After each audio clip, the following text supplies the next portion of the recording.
Hey, are you Adam Graham? The very same. And this is my old-time radio snack wagon.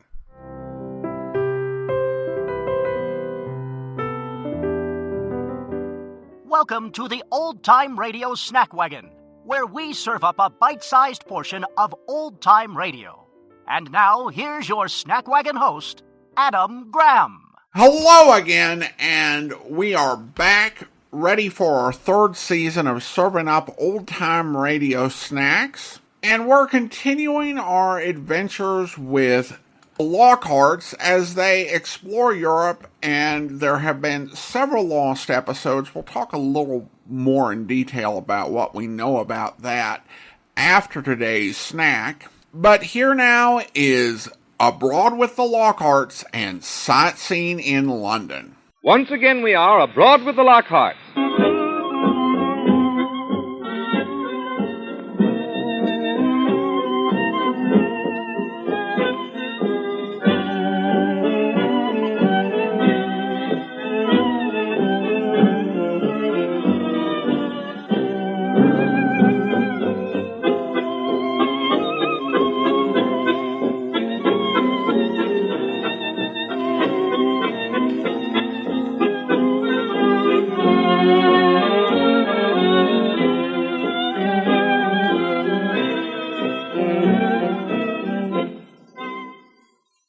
Mr. and Mrs. Lockhart are taking a trip through Europe.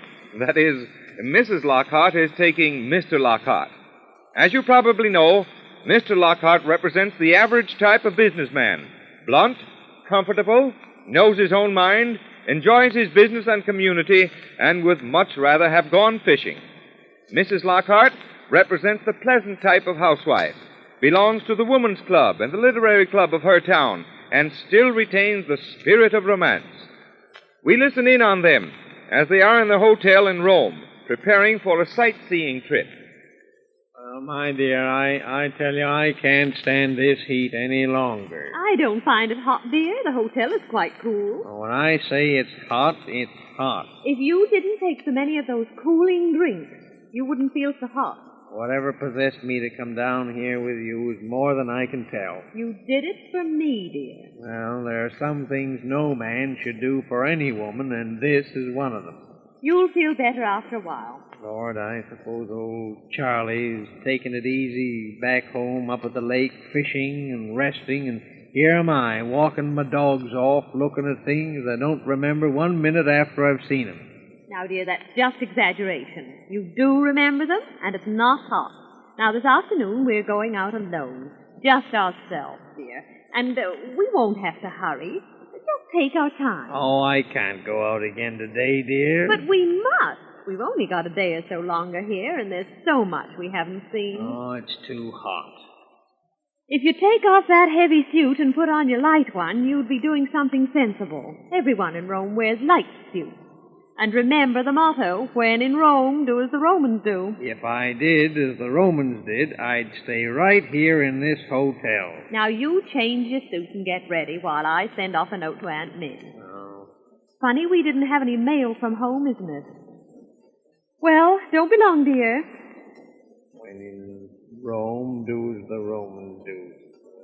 Now I know why those old birds in days gone by wore nothing but nightshirts.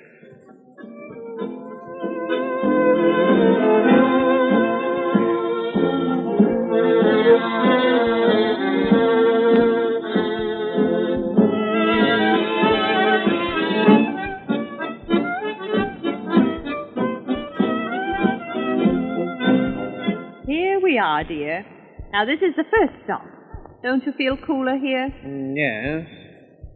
Now, I'll see what the guidebook says. You see that house on the corner there? Yeah. That's the house where Keats and Shelley lived. Well, what about it?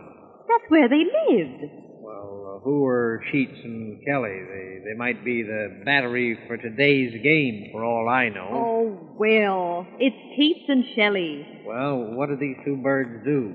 Will, didn't you ever learn anything when you were at school? I certainly didn't learn anything about those two guys. Well, they were poets. Oh, just poets. Just a couple of poets. With long hair. I don't know. Well, now listen, my dear, there's more poetry to me in an old swimming hole with old Charlie there than all the reading poetry ever written. Oh, well, never mind. And I wish I was in that old swimming hole right now. Now we're going into this church over here. They say it's very interesting, dear, because they have a whole cemetery in the basement. And it'll be cool in there. Well, lead on. Now, when we get in, I want you to be quiet and don't make any impertinent remarks. I'll just be myself, dear, just the man you married. Well, then, we'd better not go in. What's in there, anyway? Well, it says that the walls of the basement are beautifully decorated in all sorts of designs with people's bones. Whoa, that's one place I can afford to pass up. Don't you want to go in? I do not. Oh, well, I guess I don't want to go in either. We'll get a taxi and go to the Forum. All right. Say, what did you say was the name of the nightshirt these old Romans used to wear? Toga? Ah, that's it. You know, that's not a bad idea for the summertime. Why? Well, for one thing, you get more breeze, and they don't bag at the knees, and you don't have to have them pressed. Oh, Will. Of course, I suppose they did have their drawbacks. Now, be careful. I mean, well, it took these Highlanders we saw in Scotland to really improve on them. How was that? Why, with their kilts. They got the same effect with all the advantages, with only half the material and twice as much breeze. Oh, Will, you're awful. Here we are now at the Forum. Yeah. Now, this is where Mark Antony made his famous speech. Is that so? You remember. Friends, Romans, and countrymen. I know. Lend me your ears. That's it. How did you know? We had that in an entertainment at school once. The reason I remember it was because Charlie and some other fellows and me had a lot of false ears made, and we threw 'em up on the platform. And I suppose you thought that was great fun. Sure worked out all right. Principal had us all put out, and then we all went fishing. Oh, dear, I don't think this trip's doing you a bit of good. Not much. Well, anyway, this is the place. Now we'll go to the Colosseum. Oh, and this is where they took old Caesar for a ride? No, that was the Capitol with the senators. Did they have senators in those days? Yes, this is where they originated. Well, the Romans sure have a lot to answer for. How do you mean? I mean, if they started the idea that the country could be run by senators. You know, I think this fella Mussolini has the right idea. What's that? Why, when he wants anything done, he doesn't refer it to any senators. All he does is just notify himself that he's going to have a conference with himself, and then he talks to himself and he signs a bill, then he tells the country about it, and they say, hooray for Mussolini, he always gets what he wants.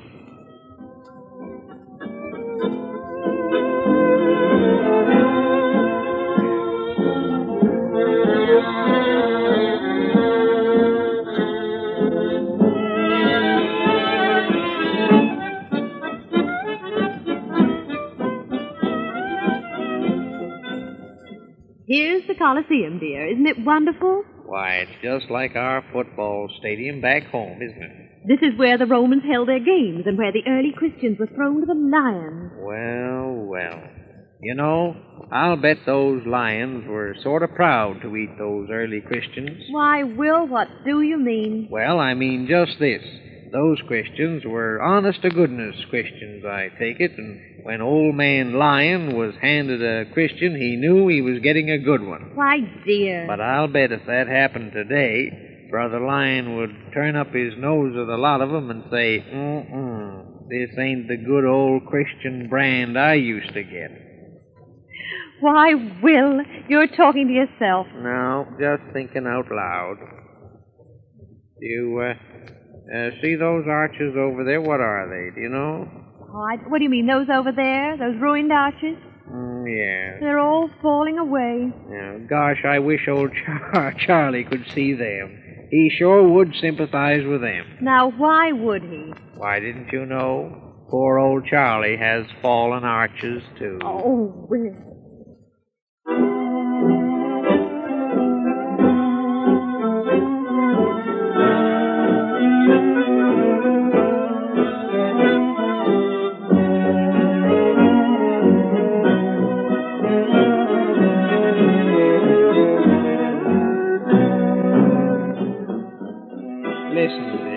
much more have we got to see? I'm hot and I'm tired. We'll just see this fountain, and then we'll run to the catacombs, and then we'll go back to the hotel. No, I'm not going to go to any catacombs. Oh, but dear, we ought to see them. Well, now, what are they? Just caves under the ground, aren't they? Yes, but... And they're damp, and I'm hot, and I'll catch a chill. Well, I don't want you to catch a cold. But we must just stop here at the Trevi fountain. Here, give me a lira. What for? I want to throw it in the fountain. Well, here it is, but why? Because the legend says that if we throw a coin into the fountain, we'll surely come back to Rome. Well, my dear, you're sure going to give that legend a black eye, because we'll never come back here again if I know it. Well, I've thrown it in anyway. Now we'll go back to the hotel. It's about time. I'm tired and hot, and I'm woozy from looking at ruins. In fact, I think I've got ruinitis. Say, look back there now where you threw your money. See those kids in the fountain? That's where your money's gone. Well, Just another gyp game for the tourists. Well, I'm glad I threw it in anyway. All right. Here's the hotel. Hooray for that. I'm so hot I feel like a Roman candle that's been burnt at both ends. And do you know what I'm going to do right now? What? I'm going to do as the Romans do. Going to go upstairs and take off these clothes and get into my toga and go to sleep. All right, dear. You have a good sleep, and I'll go and see if there's any mail yet.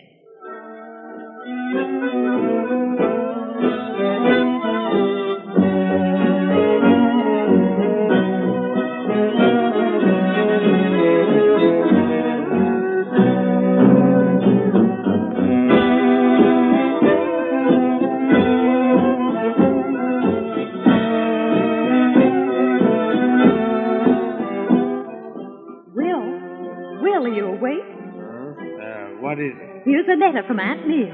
Oh, what's it say? Well, it says, how are you both? Uh-huh. My, how we envy you seeing all those wonderful things in Europe. Anything about Charlie in there? Yes. And Charlie says to tell Will that it's been so terribly hot here all the summer that he's not been able to go fishing once.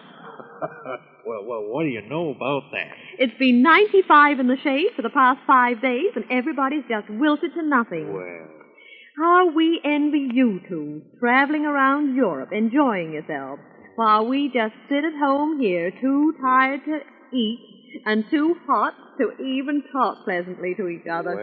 Well. There now, Will, what do you think of that? Well, you know, it seems kind of cooler here now. It's been cool all day, and I want you to do one thing. What's that, dear? Don't let me hear you complaining any more about the heat while we're over here. All right, dear.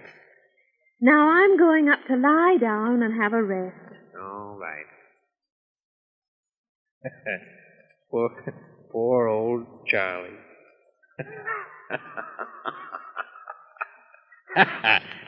Not a fish all summer.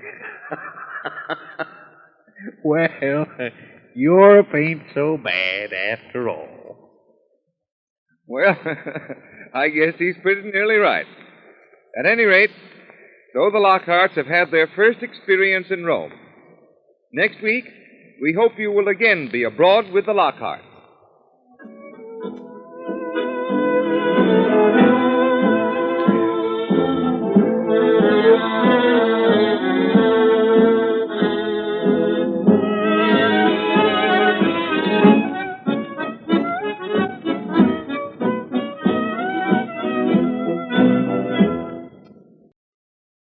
Welcome back. Will is to the point in the vacation where his filters, to the extent he had them, were all burned out.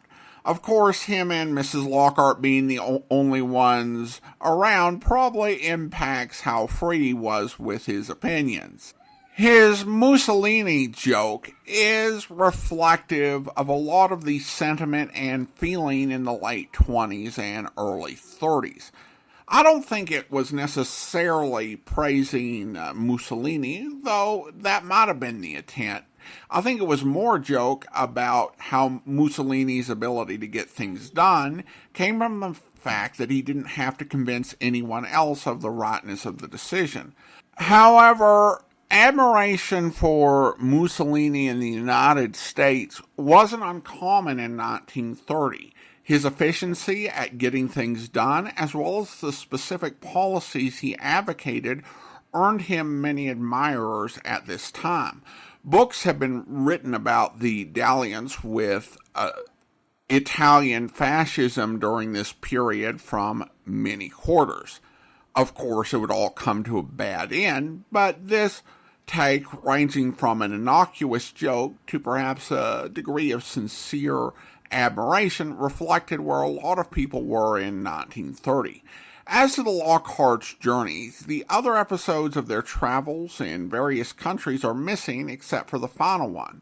What happened in those travels? Well, thanks to the old Digital Deli FTP website, we know what happened in one of those stops. And even though the website is now defunct, thanks to the Internet Archive, we know what they found. And they found a couple of newspapers that had logs for the series, and for one of the episodes, they had a complete synopsis. And this one comes from the KTSA run in San Antonio. And the headline is, Lockharts Get Tired.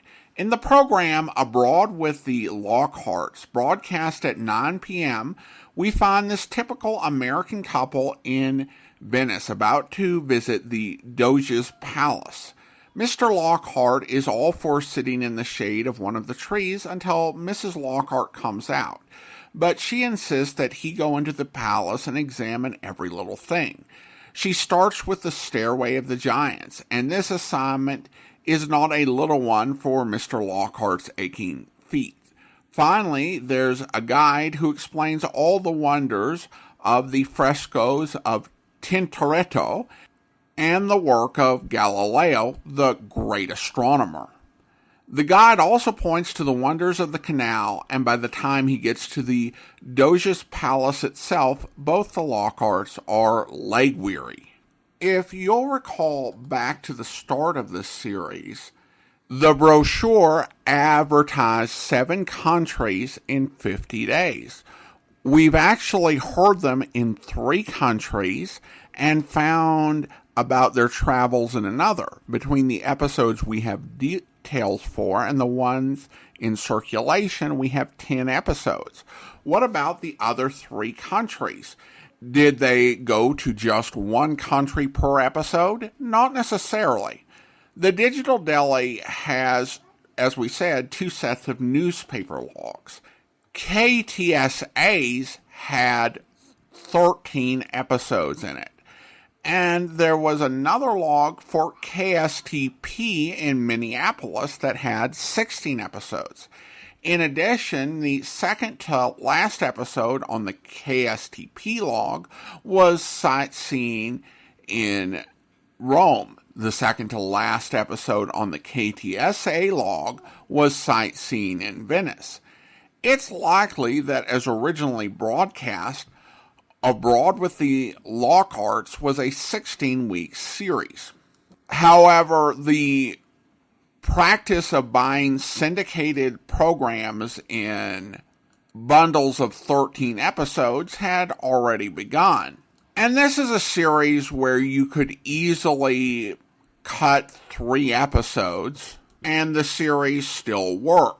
I'd be curious to know whether it was possible for stations to customize which episodes they received. Now, there were certain episodes that were essential. The first 7 episodes have a really strong sequential feel. And of course, the final episode is important as well. But the rest could be moved around. You'll note that in this episode, there was no reference to where the Lockharts are going or where they had been.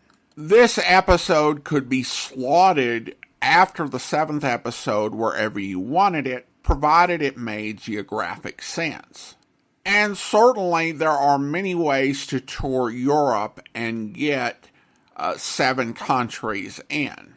While there have just been these 9 episodes of Abroad with the Lockharts in circulation for as long as I have been following old-time radio.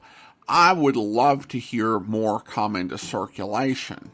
For now, though, we have only one more episode until we'll bid a fond bon voyage to our friends, the Lockharts. It's time for me to close up the old snack wagon, but don't worry, we'll be back with another serving of old-time radio goodness before you know it. If you want to enjoy some of our longer-form podcasts, you can feast away at my website at greatdetectives.net. Your emails are also welcome at adam@snackwagon.net. The Old Time Radio Snack Wagon comes to you from Boise, Idaho. Your host is Adam Graham. Sound production is by Rhines Media, LLC. You can listen to past episodes of the Old Time Radio Snack Wagon as well as connect on social media at our website at snackwagon.net. Email suggestions for episodes to adam@snackwagon.net. This has been the Old Time Radio Snack Wagon.